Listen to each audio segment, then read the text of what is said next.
The tragedy of the Olsen twins is so sad because Mary-Kate Olsen and Ashley Olsen grew up under an extraordinary spotlight that shaped their lives in ways few could ever truly understand, turning childhood success into a lifelong burden rather than a simple fairy tale.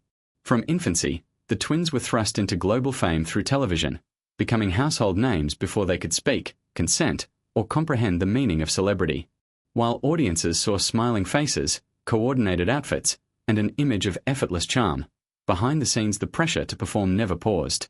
Their childhoods were structured around production schedules, marketing demands, and public expectations that left little room for normal development. As they grew older, the novelty that once protected them became a cage, with every personal change scrutinized and judged.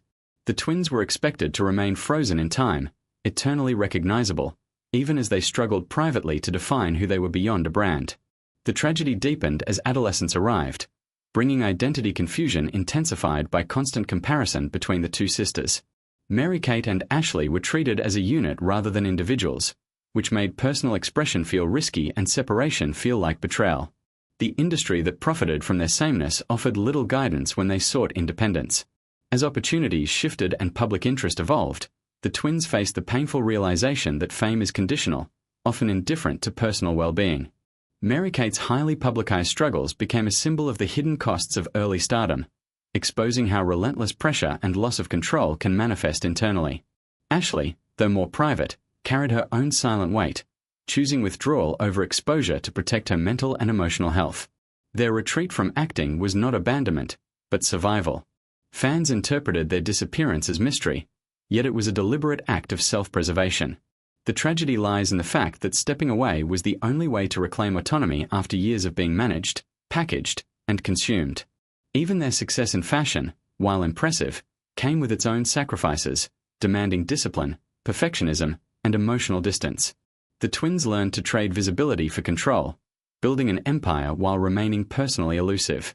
This choice protected them, but also reinforced the sense that their true selves were safest when hidden. The sadness of their story is not rooted in failure, but in what was taken too early: privacy, choice, and a childhood free from obligation. Mary-Kate and Ashley were never allowed to fail quietly, experiment freely, or grow unnoticed. Every misstep became a headline, every silence a speculation. The twins' bond, often romanticized, was forged through shared survival rather than simple closeness.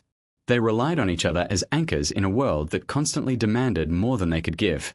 Over time, their distance from the public became an act of defiance, rejecting the idea that access equals worth. The tragedy is that such defiance was necessary at all. Their story exposes how society consumes young talent without accountability, celebrating success while ignoring its cost. Though they achieved financial independence and creative control, the emotional toll remains an unspoken chapter. The Olsen twins' sadness is not dramatic or scandalous, but quiet and enduring, woven into years of restraint and guardedness. Their lives remind us that fame achieved too early can steal the freedom to discover oneself, and that sometimes the bravest choice is to walk away from applause to protect what remains.